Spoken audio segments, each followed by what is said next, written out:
Welcome to another Secret Influence TV interview.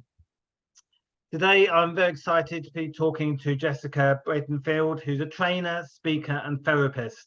And one of her areas is training Generation Z talent to adapt to conflict with a can-do mindset. So welcome, Jessica.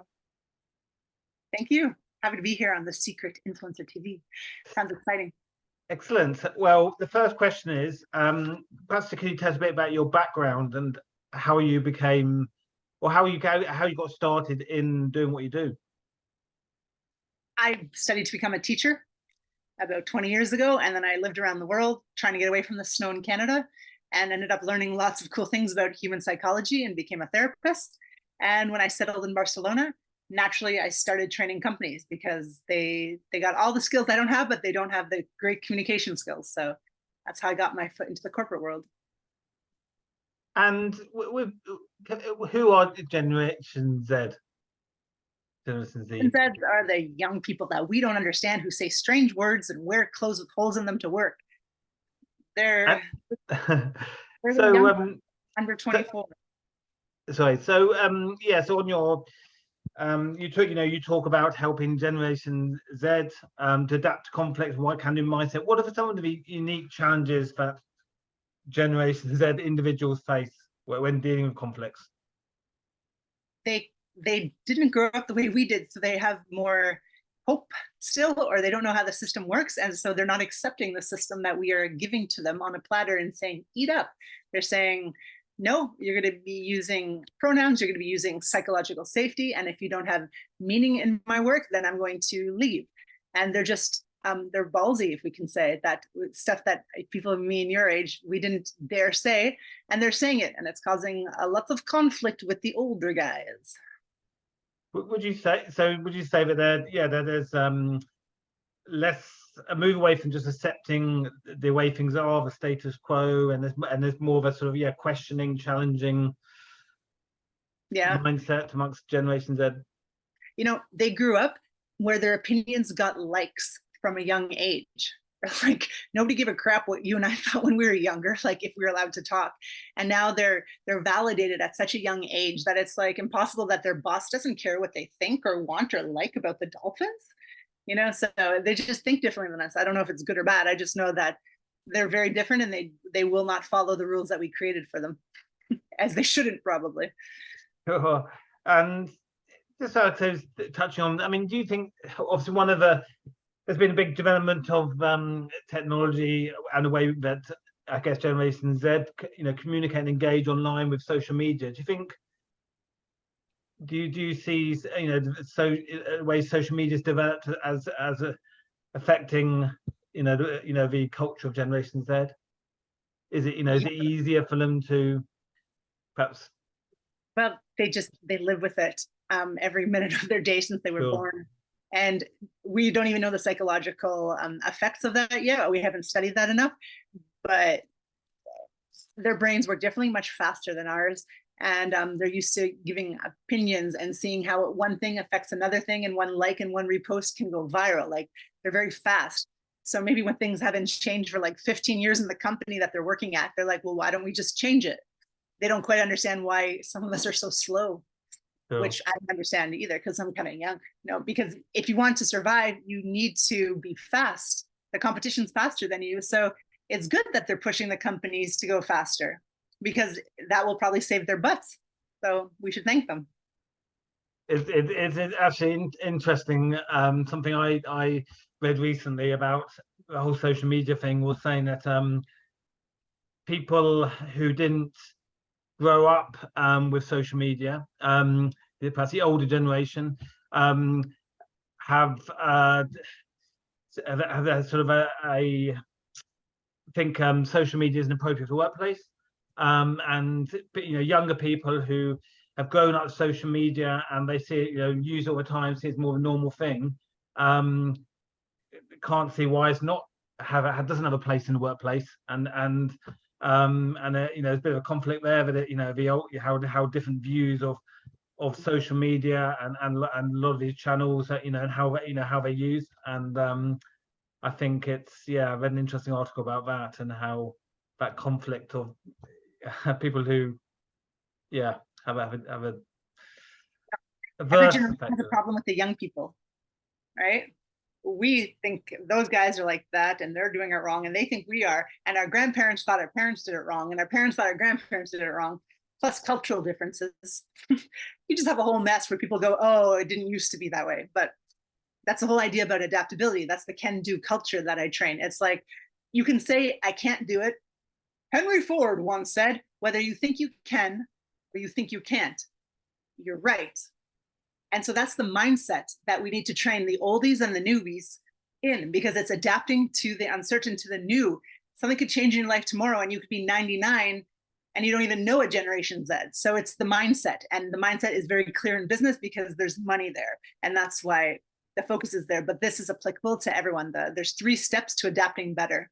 And that's what I've been training for about 5 years, internationally, thanks to COVID. And it's like it's a aha moment for so many people, because we all have crap and conflict in our days and we don't know how to deal with it, and nobody teaches us. So that's why I'm really excited about this 3 steps. It's good for any age. Excellent. And what, tell me more, what about these 3 steps? What are they? Well, thanks for asking. The first step is the L. Am I a reverse, or is it this way? Mm-hmm. Do L, make a winner. Listen is the first step. If you can't repeat back to the person what they said, you can't solve the problem. Sure. So the listen, once you have listened to the other person, you can repeat it back. You now have to do the painful thing of like, la, la, la, la, accepting what they said, whether you hate it or you love it. It's the reality of the situation.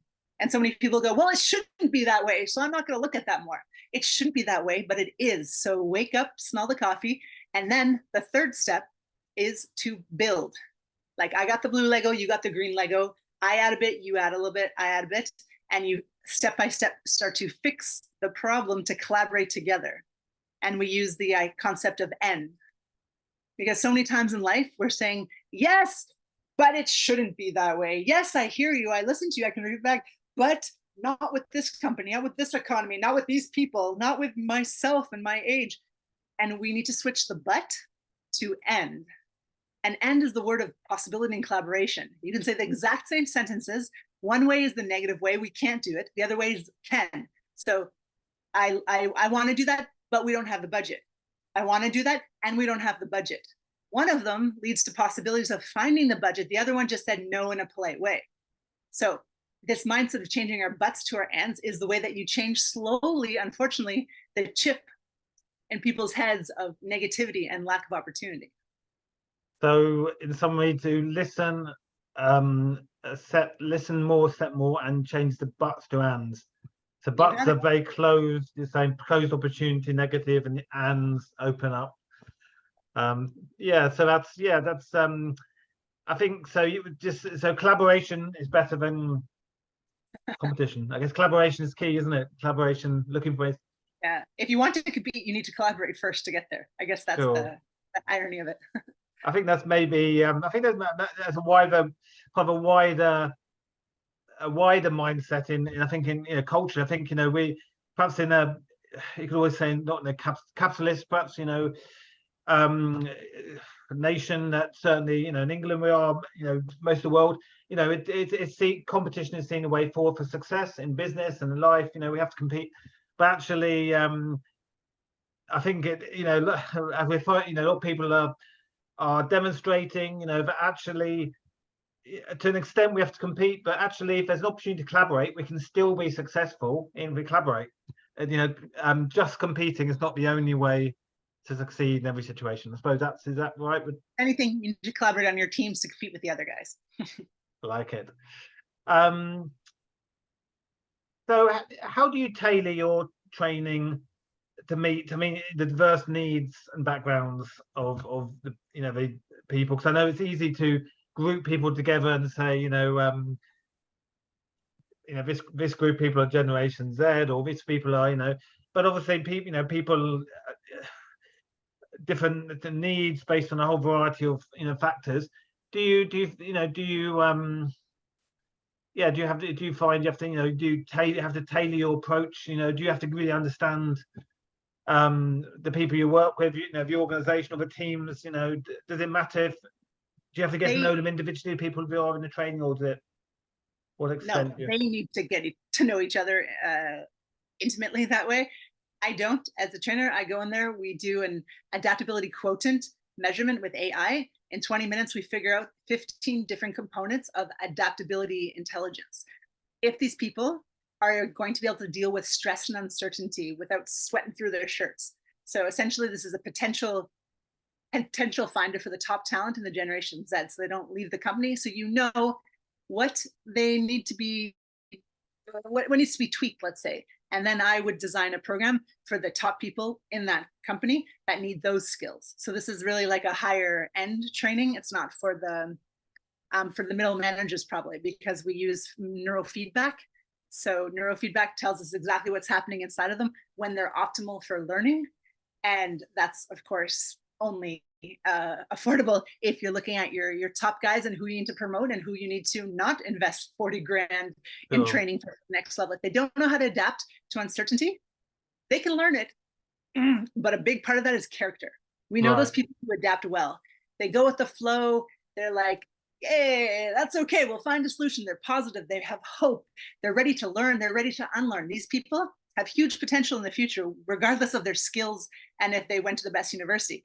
And the other people who are negative, who are fearful, who don't adapt very well, who like their little realities, those people will not thrive in the future. And even if they're a Harvard graduate or Stanford, and HR needs to be able to see who has that potential despite their grades, despite what they look like on paper. And so we do that, and then we choose what program is best for them.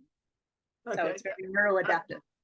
And do you find that people, I guess, it's easy to attend a training program, and be inspired in the moment, and feel they've learned things they can implement to make a big difference, but actually when they leave the room, over time, of course, things get forgotten, good intention go out the window. I mean, how do you deal with that? I mean, do you have follow-up, or how do you, because obviously the risk is these things that they're long-term things, aren't they? You don't want things change doesn't happen immediately. What sort of what I specialize in with my program, or with my personality, with whatever I do, is really that like aha moment. So people just need one tipping point for them to go, no longer will I eat 12 cookies at midnight. I will join a gym. That moment is what my trainings are to give to them. If the company is able to do more trainings, God bless them, of course. That's great if they have the budget for unlearning and mental flexibility in their company and finding the new potential leaders, right? Yeah. That doesn't happen in most companies. So I'm a very avid content giver, aka I'm called the crazy blonde who lives on LinkedIn, and that's where you met me, right? So I'm constantly posting ideas with funny stories and with humor on how to see. I always do this. How to see the world from a different perspective. You need to change how you see the world, because the world that you grew up with is not like this anymore. It's at least like this. And so if you follow me on the social media, that's what old people say, on LinkedIn or YouTube, I'm constantly trying to inspire people to shift the way they see the world. Does it work? I don't know. My mom follows me. Would you say, there's a lot of talk about the why, and I don't know if you know Simon Sinek, who wrote a lot about the why, and if the why has got to be strong enough for people to take action, and if people who are motivated and achieve success because they've got a really strong why. And would you say that, you talk about the aha moment, is that, that linked to that, in that sense that if people can see the benefits of taking action, making this change, and they can see why they should do it, and a difference it'll make, then they're more likely to do it. Is that part of getting them to do that, realize the why, realize the benefits? Is that the key? Yeah. Any good trainer, all my colleagues who work in this field and who have trained me, and I've trained at the very beginning of any kind of training or any kind of a post, even, you address the pain points, right? So I'm constantly trying to get them to see introspectively what else could be possible if They just shifted a little bit how they see the world. Sure. And that's usually enough, because a little shift can change everything. Just switching your yes, but to yes and is revolutionary. There's the movie The Yes Man. Have you seen that one? I have, yeah, I have, yeah. And Yeah. I also read recently Danny Wallace's book, Yes, where he said yes for a year. Yeah. Which I think the film might have been based on, but it's a very interesting, yeah, I'd recommend it. It's very interesting. He said yes to everything for a year. So this is, I teach, most people just say like yes in all the trainings I've done. And we're a group of people that come from the idea of adaptive intelligence, that just saying yes isn't enough. You need to say yes and, because so many times you can just say to someone, hey, do you want to design a new touchscreen? Yes. Okay. Do you want to work with me on that project with the touch of finger technology? Yes. Do you want to go for lunch? Yes. Do you want to quit? Yes. Yes. Yes doesn't get you anywhere. It's that end, that making the team responsible for the contribution. That's where the teams come alive and their eyes light up. Because yes, you could just get away and the hierarchy doesn't die. Right? A lot of cultures just say yes. Yes, sir. Yes, sir. Okay. We need people to say, yes, sir, and let's do this. That's how like the fire explodes into innovation. And so you need the people, the people need to speak up with their ideas. And that's a mindset shift, because we were told to be kind of quieter, but the young people aren't doing that. So actually I'll have less to train with the younger people than I do with their superiors. I think it's probably is linked to, people, if you ask people a closed question where they can only say yes or no, then it doesn't lead anywhere. It's a yes, no. So it says like that. But if you're asking them more of an open thing, which is what the and is the open. So it's like that, open, it stimulates the debate, discussion, or action. Yeah. What with emotional intelligence, does that play a part in what you do? People understand, do people you train, they need to understand or be aware of emotional intelligence? Well, you'll be surprised to find out that adaptability quotient is one of the 12 emotional intelligences. So when Daniel Goleman wrote that book like 20, 30, 40 years ago, I don't know, I wasn't even alive, he had 12 competencies that you need to have to be emotionally intelligent, at least 5 or 6 of them to be intelligent. Okay. And one of these is adaptability. And it didn't get much press because who needed to be adaptable? Life was pretty steady until COVID. And then everything was changing and it became the skill of the future. So McKinsey & Co. has rated adaptability and resilience as the thing that will be more important than hard skills, than soft skills, than your degree from Harvard. Because if you can't deal well when shit hits the fan, you're not good at the company. You have to be able to adapt. And so that is making decisions under stress, being confident, taking the lead. It's like fight, flight. Yeah. You got to fight, because if you just die, you turn into Kodak and you become obsolete, right? You must fight, and you must fight intelligently. Adapt intelligently, let's say. It's interesting. I read recently about people who adapt to change, and people who struggle with change, and it was saying how change is one of the things we find hardest generally with humans, but people who are more creative, and have a great imagination, and there's a series of tests they did to find out how creative people were and use imagination, could adapt with change easier, because they had less, people who didn't have a good imaginations, weren't very creative in their thinking, tend to think of one way of doing things. There's one way. The people who are very creative and use imagination, like storytelling, they can think of lots of different ways of doing things. If one doesn't work, well, there's other ways. I thought that's quite an interesting thought there. The link between creativity, adaptability, and optimism. I'm not exactly sure. I can't talk about that too much. Sure. I just know that open minds see things that are on the left and the right. Closed minds see ahead. So you're missing whatever angle that is on both sides of opportunities. So whatever you want to call it, it's like take those off that horse's eyes, right? Like see the landscape. Yeah. Just, I mean, do you, I guess you must be, with what you do, always sort of learning, always open to new ideas, always, because I guess like anything, people writing books and coming up with new ideas. And I guess, do you find you're always having, learning what, Uh, or do to adapt to your training with, or do you find? I think I have like this gold thing that the yes and is so powerful. And I've taught it to about 2,500 people in the last 5 years. And 1% had even heard of that concept. And it's just a linguistic term. It's just a linguistic term, but it has huge implications in our life. So I find very fascinating those little things that are quite obvious when you hear it, but that have the power to like change how people think. There's new stuff in neurobiology and the philosophy of like how people learn and how people are, but I think nothing new has been written under the sun. You can have A, B, and C you're good at, D, E, F that you suck at. So we spend a lot of time like, oh great, you have this, but how do we shift this stuff? And the mindset, I think, that we train, my colleagues and I who do the same as I, it's like we know how to change this. So it's very exciting to just go do the work. We're very action oriented. Like, sure, you do your test, you get your result, get to work. You're this person, you're that person, role play, use the and, forget the but, go for it, walk with presence, speak like you have the confidence, listen to that what person says, repeat it back now, say it back in 15 seconds, in 8 seconds, summarize what they're saying, like very action oriented.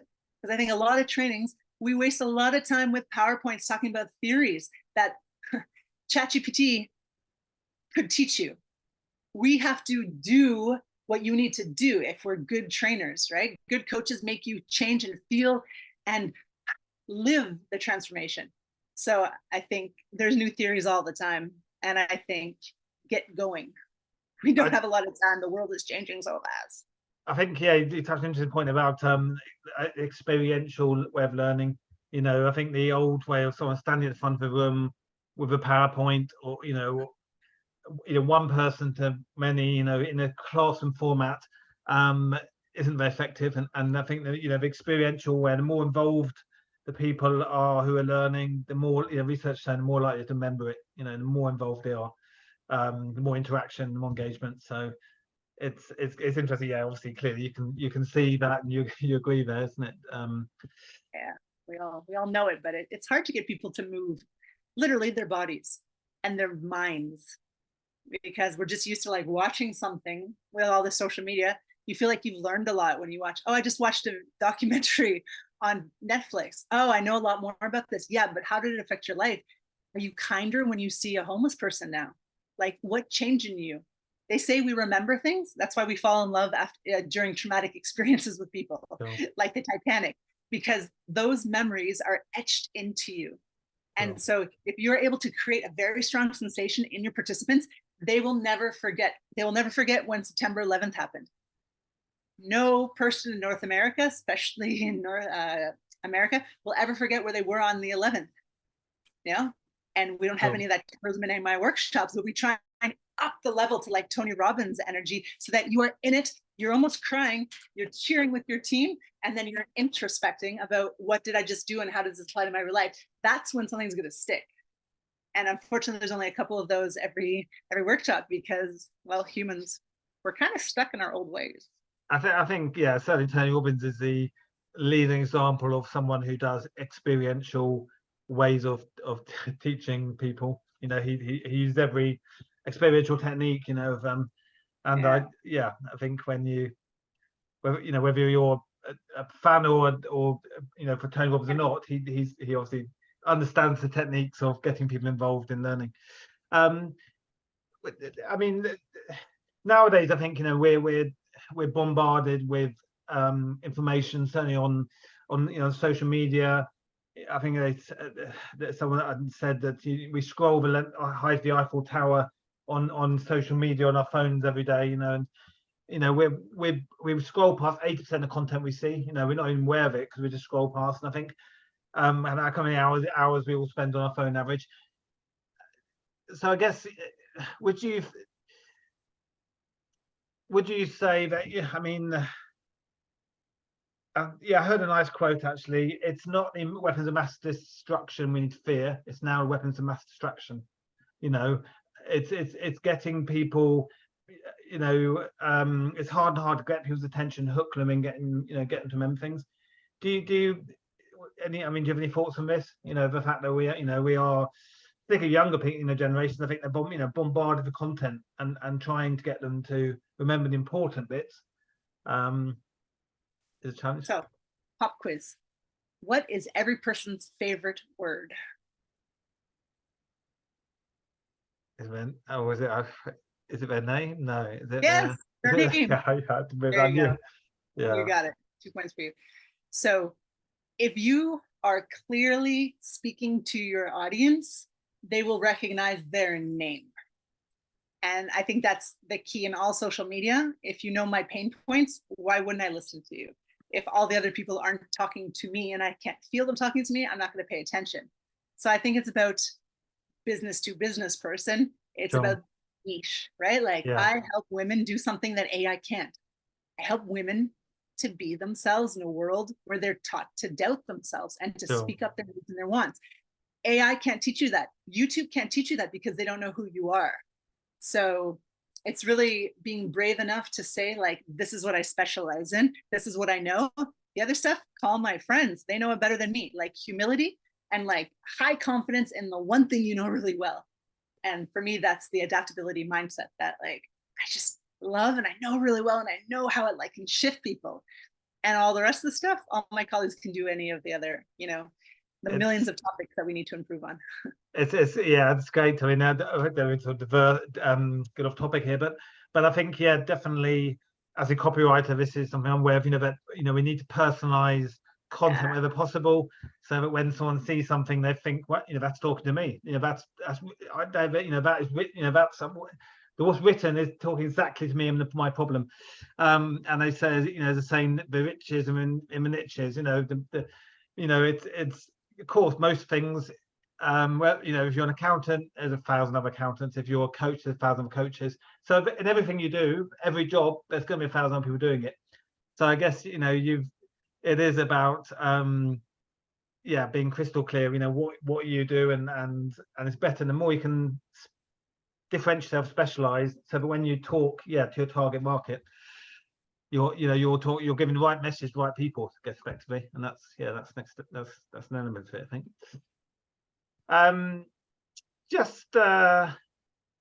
So one thing I wanted to ask was, personally, how do you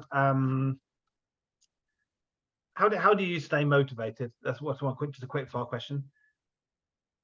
I have to think about my goals constantly.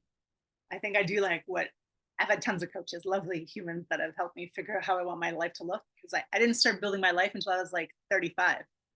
Because I spent my life traveling the world with a backpack trying to fix my back pain. So at 35, my back was feeling great, and I moved to Barcelona. And then I had to start like being like, oh, what I want to do with this world that I've just created. And I think it's like always just thinking about like, what is it going to be in 3 years? Oh yeah, I'm going to look like this. I'm going to have a community like this. I'm going to wear this. I'm going to eat this. I'm going to be this thin. I always struggle with weight. So for me, it's kind of like, am I doing well when I'm taking care of my health? And I always have to remember, when I'm older, what do I want to have? So I draw it on boards. I journal it. I write affirmations. I do all the hippy dippy stuff that any good Barcelonian who lived in India does.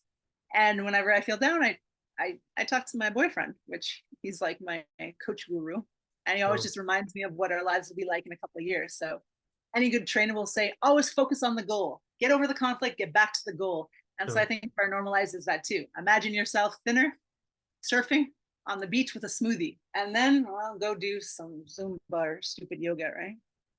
Yeah, no, I mean, great points there, which I think would be a value to most people. I mean, I think having clear goals, perhaps having a clear plan, being clear on what your why is, what's your reason for doing things. And I think also, you mentioned your boyfriend, perhaps having a support network, having someone who can hold you accountable. And I think some businesses, we have coaches, sometimes it can be a partner, but I think it's good having the right people around you. So yeah, I can resonate with those. It's a good summary. Support, focus on the goal. Yeah, it is pretty simple, actually.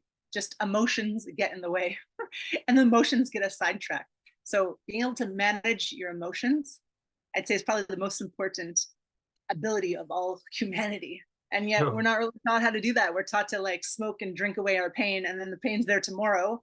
And we have a whole society of people who aren't doing what they want to do and are using a lot of substances. And we're not getting to a life where we're all kind of getting along, because we're lost in this like unresolved child. This is the therapist in me, the unresolved like childhood stuff. And the like, how do I deal with my anger? How do I not punch that guy in the subway? How do I grow my business when I can't even maintain my diet? Like all this stuff really distracts us from the end goal. So I'd say figure this out and have a plan. Talking to myself.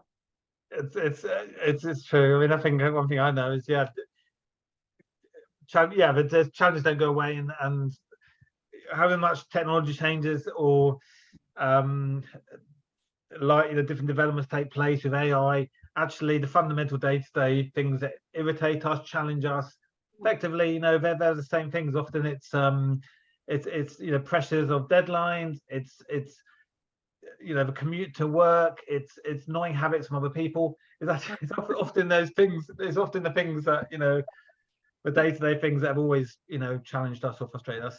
So we have to work out how we can deal with those things. Imagine if like 90% of our performance problems at work are actually because of our normal day-to-day lack of emotional control with annoying things in our lives. That's fascinating to think. Like, it's not that I'm not actually good at my job, it's because I can't manage my anger, and I don't know how to manage my time better, and I don't know how to read the emotions of my children. If those things improved, I'd be better at work. But we don't see it holistically. But this kind of training with unlearning and mental flexibility and adaptability, it actually really goes beyond the office. It goes into your normal life. So I think it's really beautiful, actually. I usually go into work and to the trainings thinking your wife's going to thank me. Like, it's my secret little thing that I know I'm helping families, have happier relationships. So it's pretty. I guess, yeah, that's an interesting point there, but of a knock-on impact of things, because if you improve say employee relations employee well-being in an organization, then you're helping the organization because they'll have high productivity, less staff turnover, and then by you're helping the employees because they'll have more job satisfaction, well-being at work, and then they're more likely to be happier outside work, so better relationships, their family. So I guess it's everything in life has a possible ripple effect, and good or bad, I suppose, in yours. Yeah. And I'd say, like, if so many of our problems are related to one another and the lack of our ability to deal with life, then if we taught our children and our Gen Zs how to deal with life and emotions and frustrations and disappointment and uncertainty better, theoretically, they'll grow up to be happier than our generation is. So I think if it's just a mindset of how to deal with problems, it's not a hopeless future. It's very trainable if we understand that it's trainable, that it's not just genetics or the world's going to crap. It's like, no, we can grow hope in people. We can teach them how to unlearn. We can teach them mental agility. We can do that. And we have the 3 steps for the mental flexibility. I'm sure there's ways to train hope. Right? I 100% agree with you. I mean, this is something that fascinates me. And I could talk for hours, Jessica. I love this sort of topic. A bit of anything to do with sort of understanding behavior and psychology in this way, and it fascinates me. But I think we have to wrap it up. Do you want to? Is there any final tips you want to share, or Matt, perhaps we can just repeat the ones you gave earlier, the 3-step one. So it was listen, accept, listen, and Lego it up, build, listen more. Listen more, active listening, proper, genuine, open listening. Accept other people's behavior around you, and then the last one was change from closed but to and, more collaboration, more open. Fantastic. Okay, that yes, comes to the end of the interview. I will share Jessica's details below the video. But Jessica, if people want to reach you, do you want to share the best way? Your web? Do you have a web? Call you? Call me, what's up, or come visit me in Barcelona, or go to www.myname.jessicabreinfeld.com and we can do a discovery call. If you think any of this has sparked any kind of hope in you that things can get better, because I wholeheartedly believe it can, and it's not even that hard. It's just 3 steps and a little bit of repetition, but that's on you. Excellent. Well, they'd say the first step's hardest. So maybe the first step would be to get in touch with Jessica. So easy. So easy.